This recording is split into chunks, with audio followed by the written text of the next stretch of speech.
Hallelujah बयनिसिमबो बे फुंबिलिनि गोजोननाय हरबाय। आङो बे समाव इसोरखौ हामबायहोदों। लोगोसे नोंथांमोन बयनिसिमबो आंनि गोसो गोरबोनि गोजोननाय हरबाय। बे समाव फंनैसो फोरबोनि बाथ्रा आङो लाबोनो सानदों। जोङो इसोरनि बाथ्रानि फारसे जों जेब्लानाखि ध्यान खालामगोन, जों जेब्ला फोरबोनि बाथ्रायाव जों खोमा होगोन, जों जेब्ला बिनि बोसोनाव जों जिउ खांगोन, जों बयबो गोजोननायखौ मोननो हागोन लोगोफोर। दा आङो बे समाव माथाइनि 5 अध्यायनिफ्राय आङो एसे नायनो सानदों। आंनि बे इउटुब चेनेलाव नोंथांमोन बयखौबो बरायबाय। मानोना आथिखालाव मानसिफ्रा इसोरनि गाहाम बाथ्रा होनायफोरखौ नायनो गोसो जाबाङा जागासिनो दङ। बायदिसिना संसारनि लाक्जारिस, बायदि रोखोम संसारनि नुथायफोरखौल' जेराव जेबो गोजोननाय गैया बेफोरखौसो नायग्रा जालांबाय।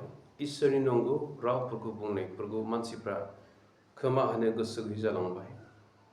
बेनिखायनो जोङो इसोरनि बाथ्राफोरखौ हानायमानि जोङो बेबायदिनो गावजों गाव रायज्लायबाय थानांगौ। जेब्ला जों इसोरनि बाथ्राखौ रायज्लायबाय थागोन, अब्लासो बियो जोंनि गेजेराव खामानि मावगोन लोगोफोर। आं माथाइनि 5 अध्यायनिफ्राय एसे फरायनो सानदों लोगोफोर।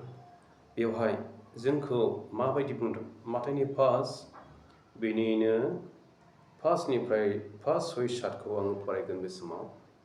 बेयाव बेबायदि बुंदों, धोरोमनि थाखाय उखैनाय आरो गांनायफ्रा बोर होजाग्रा, मानोना बिसोरो गोजोनगोन। अनखांग्राफ्रा बोर होजाग्रा, मानोना बिसोरो अनखांजागोन। गोजों गोसो गोनांफ्रा बोर होजाग्रा, मानोना बिसोरो इसोरखौ नुनो मोनगोन। हालेलुया। गोजों गोसो गोनां मानसिफ्रा बिसोरो बोर होजाग्रा, बिसोरो इसोरखौ नुनो मोनगोन। दिनै गाबोन जोंनि गोसोआ जों बबेजों थांदों? दिनै गाबोन जोंनि गोसोफ्रा जों माखौ गोसो होदों? दिनै गाबोन जों बबेजों माबायदि जिउ खांदों? इसोरा मिथिगौ लोगोफोर। बेनिखायनो जोङो सोरगो रायजोखौ मोननो थाखायब्ला, इसोरजों अनजानायखौ मोननो हास्थायब्ला, बे जोंनि गोसोफोरखौ जों गुरै खालामनांगोन। जोंनि गोसोखौ गुरै खालामनांगोन। जोङो गोरोबलायग्रा, अनलायग्रा, मानिलायग्रा जानो हाथारनांगोन। मानोना बे बाथ्राखौ जिसु ख्रीष्टआ गोबां गावनि चेलाफोरनि गेजेराव, गोबां खोनासंग्रा मानसिफोरनि गेजेराव हाजोआव बे बाथ्रा रावफोरखौ बियो फोरोंदों। गोबां दाफाफोरनो, हाजार हाजार दाफाफोरनो जिसु ख्रीष्टआ बे बाथ्राफोरखौ फोरोंदों। मानो फोरोंदों? गोबां मानसिफ्रा बे बाथ्राखौ सोलोंनांगौखाय, मिथिनो गोनांखाय बे रावफोरखौ जिसुआ मानसिफोरनो फोरोंदों। दिनै जोंबो गावजों गाव रायज्लायलायनायनि गेजेरजों जों बयबो बाइबेलखौ फरायनानै मिथिनो हायाखै। नाथाय बाइबेलखौ फरायनो खाबु मोनै मानसिफोरनि थाखाय बे मोनसे मोजांसो खाबु जागोन। दा बेयाव बेबायदि बुंदों, गुरैफ्रा बोर होजाग्रा, मानोना बिसोरो संसारखौ आवग्रिगोन। जाय मानसिफ्रा गुरै, हाम्बलनेस, बेफोरो संसारखौ आवग्रिगोन। एबा संसारखौ आवग्रिनाया माबायदि आवग्रिगोन? संसारखौ आवग्रिनानै बिसोरो धोनफोरखौ बुथुमनो थाखाय नङा। संसाराव थानानै बिसोरो जिउआव गोबां मानसिफोरनि जिउफोरखौ बासायनो हास्थायगोन। गावखौ जेरैबायदि बासायजानायखौ मोनबाय, गुबुनफोरखौ बासायनायनि बिसोरो हास्थायगोन। बेनो संसारखौ आवग्रिगोन होननाया। एबा संसाराव थानाय समाव संसाराव मोजां खामानिखौ मावनानै इसोरखौ बिसोर खुसि खालामगोन। बेनो जोंनि इसोरनि थाखाय थिनजानाय लोगोफोर।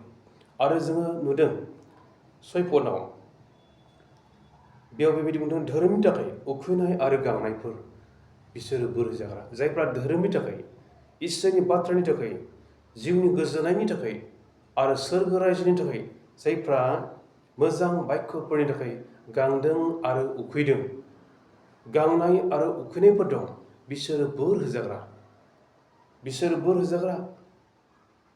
बिसोरनि जिबना मोजां जिबन जागोन।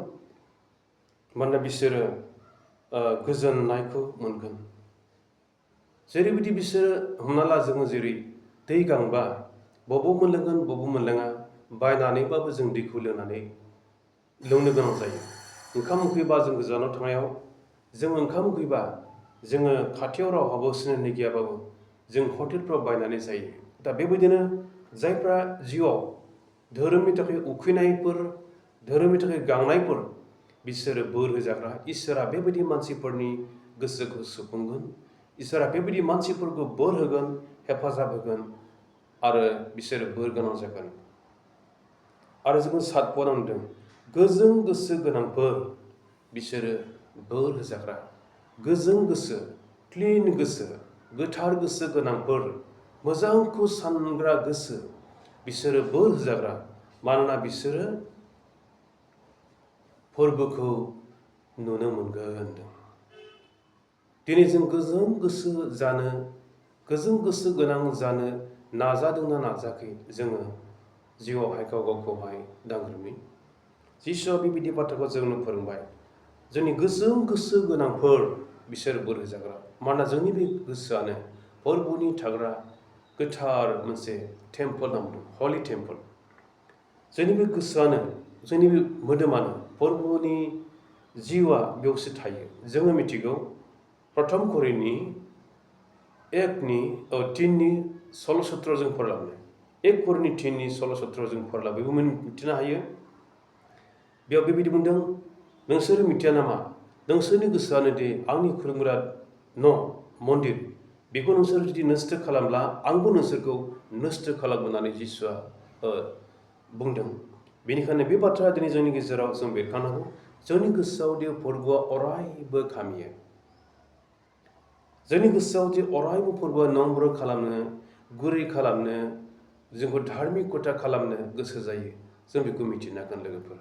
मानोना जों साफ्रोमबो ख्रिस्टियान जानानै जों फोथायनायजों जों जोंनि बेक्तिगत जिबनाव जों बासायजानायखौ मोननो थाखाय, सोरगो रायजोखौ मोननो थाखाय जों गोजों गोसो गोनां, गुरै गोसो गोनां, अनलायग्रा, निमाहा होग्रा, हेफाजाब होग्रा, मोजांखौ सानग्रा जाथारनांगोन। मानोना संसारा जोबोद गिलु बालु बोथोर फैगासिनो दं।